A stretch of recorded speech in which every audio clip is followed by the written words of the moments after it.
तो दोस्तों कोई भी देश दुनिया में ऐसा नहीं है जो कि अपने खुद के बूते सुपर पावर बन जाए।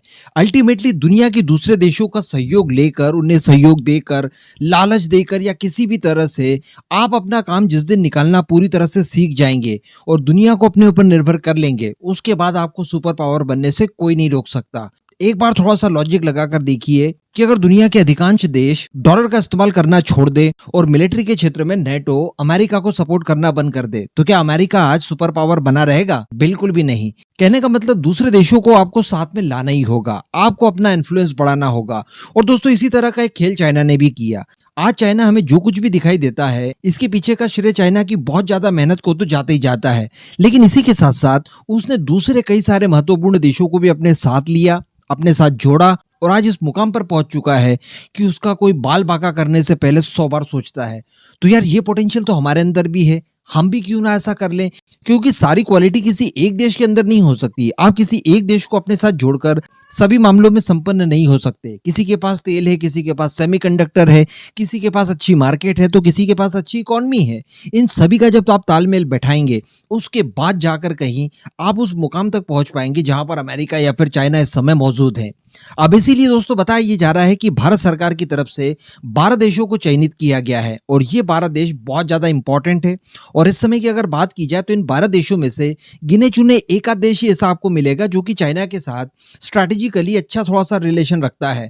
बाकी तो मैक्सिमम देश चाइना के बिल्कुल खिलाफ हैं और वो खुद चाह रहे हैं कि चाइना का कोई नया अल्टर बनकर उभरे, जिसके लिए भारत आ चुका है। बताया जा रहा है कि इन भारत देशों की टीम के साथ अब बिजनेस और ट्रेड को काफी बड़े लेवल पर बढ़ाया जाएगा। सभी देशों के साथ द्विपक्षीय व्यापार को प्रायोरिटी दी जाएगी और अंततः चाइना का पूरा ग्लोबल मार्केट कब्जाने की कोशिश भारत द्वारा की जाएगी। इस दौरान भारत अपने आप को भी सशक्त करेगा इन्हीं देशों के सहयोग से, जिसमें कुछ नाम अगर हम लोग देखें तो America, Britain, Japan, Taiwan, Sweden, south Korea, Germany. और इस फेरिस्त को अगर और आगे आप देखें तो ये मिडिल ईस्ट में भी जाती है, जहां पर सऊदी अरेबिया, यूएई है।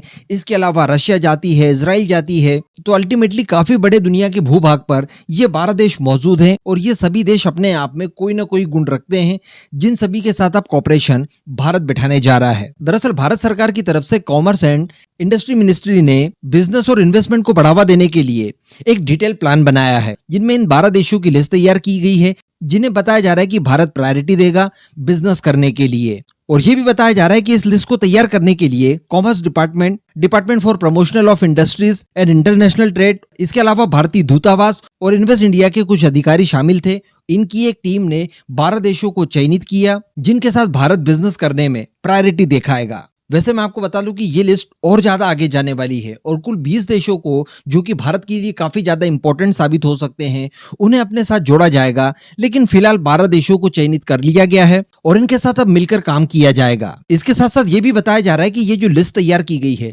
इसके पीछे एक विश्लेषण छुपा हुआ है। दरअसल ये लिस्ट को तैयार करने से पहले एक एनालिसिस किया गया जो पूरी तरह से बेस्ड था इंपोर्ट एक्सपोर्ट पर, एक्सटर्नल इन्वेस्टमेंट, ट्रेड और इसी के साथ साथ स्ट्रैटेजिक एंगेजमेंट को लेकर। यानी भारत ने पहले देखा कि किन देशों के साथ बिजनेस और ट्रेड वगैरह करने से हमें बहुत ही ज्यादा फायदा होगा। उसी के आधार पर यह सारी लिस्ट तैयार की गई है। अब ये जो टीम तैयार की गई है, इसके साथ चाइना को पछाड़ने का प्लान क्या है?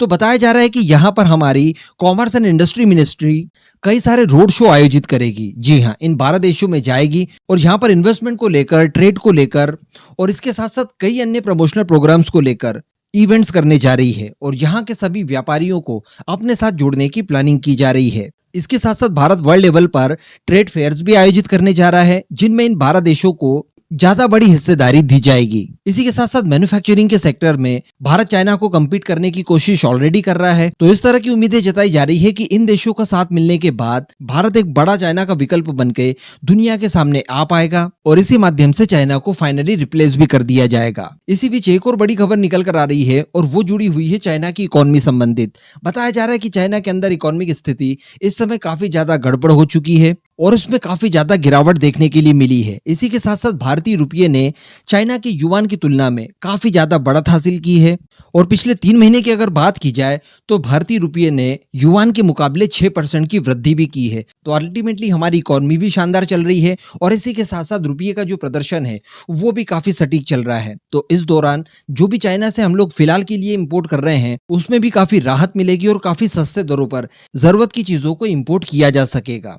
इस पूरे मुद्दे पर दोस्तों अब आपका जो भी मानना हो नीचे कमेंट करके जरूर बताइएगा।